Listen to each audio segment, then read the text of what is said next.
Venons-en à la guerre entre Israël et le Hamas. Dans la Bible, livre sacré des chrétiens, il est dit « J'enverrai le feu dans le mur de Gaza et il dévorera les palais ». Amos 1:7. Les bombardements de l'armée israélienne sur Gaza ces jours-ci, est-ce le temps de la prophétie? Cantatrice Dian et Lionel Oumanissa ont posé la question au révérend Dr Francis Tinonan du Soleil couchant tabernacle. Suivez sa réponse. Alors, généralement, lorsqu'arrive un événement très important sur la Terre, un événement qui secoue les masses, un événement qui touche l'émotion des gens, les gens se ruent vers les textes sacrés pour chercher à voir s'il n'y aurait pas une prophétie qui aurait parlé de cet événement.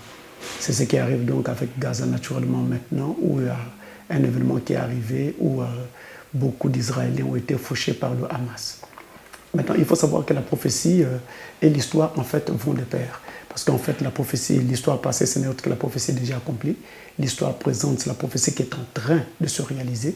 Et l'histoire à venir, c'est la prophétie justement à venir. Alors, dans le passage d'Amos au chapitre 1 et au verset 6 et 7, où il est parlé donc du feu qui devait être envoyé dans Gaza, eh bien là, il s'agit d'une prophétie en fait qui s'était déjà réalisée. Cette prophétie avait eu cours à l'époque où Israël était en train de connaître cette déportation, donc un peu après cela. Alors, il était donc arrivé que le peuple de Gaza, donc entendez le peuple d'Israël, avait commis des crimes contre son frère Édom, en les prenant plutôt contre des captifs qu'ils avaient pris et qu'ils avaient livrés plutôt à Édom. Alors l'Éternel n'avait pas aimé cela parce qu'ils étaient censés protéger les autres, sinon protéger leurs frères. Cette chose qui n'avait pas été aimée par l'Éternel avait donc poussé Dieu à envoyer cette prophétie pour dire comment il allait les punir pour ce qu'ils avaient fait. Mais il ne s'agissait pas que de Gaza, parce que si vous regardez cette prophétie dans Amos chapitre 1, vous verrez qu'il y a plusieurs autres nations qui sont concernées, et cette prophétie d'Amos chapitre 1 est donc comme ça en train de distribuer des jugements qui vont donc, on va dire, de prononcer des jugements contre différentes nations, pas seulement Israël, pas seulement Gaza, mais il y avait plusieurs autres nations qui étaient concernées. Au verset 4, par exemple, vous allez voir qu'il y a un feu qui a été annoncé contre le pays d'Azaël. Alors, il ne s'agit pas que de Gaza. Donc on ne peut pas assimiler ce qui arrive maintenant à Gaza, en Israël, à cette prophétie donnée par le prophète Amos.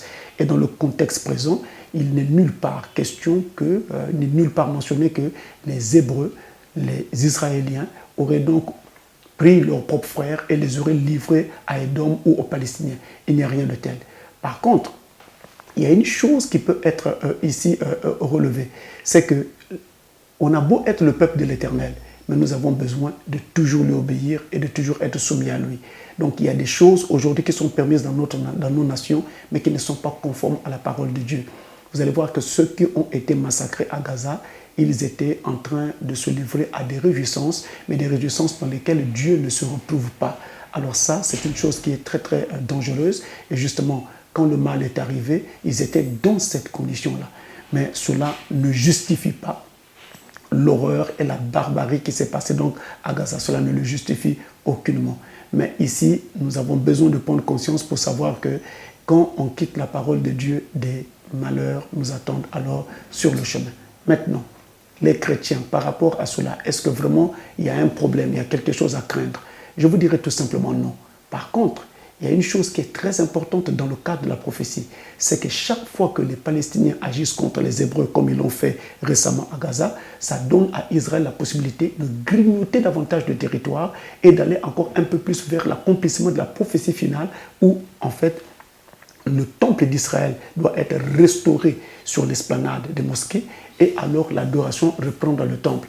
S'il y a une chose que les chrétiens devaient plutôt observer, c'est l'érection de ce nouveau temple d'Israël, le troisième temple, où l'adoration va donc devoir répondre et où une génisse rousse en pleine préparation doit être alors offerte à l'Éternel. Parce que quand ce temple va être érigé, l'épouse de Christ, les croyants authentiques, ne seront plus sur la terre. C'est là qu'il faut plutôt regarder, sous cet angle plutôt qu'il faudrait regarder la chose.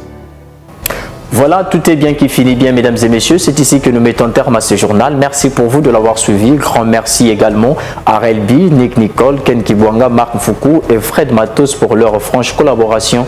À très bientôt sur Lux TV, le premier et dernier choix de la télévision.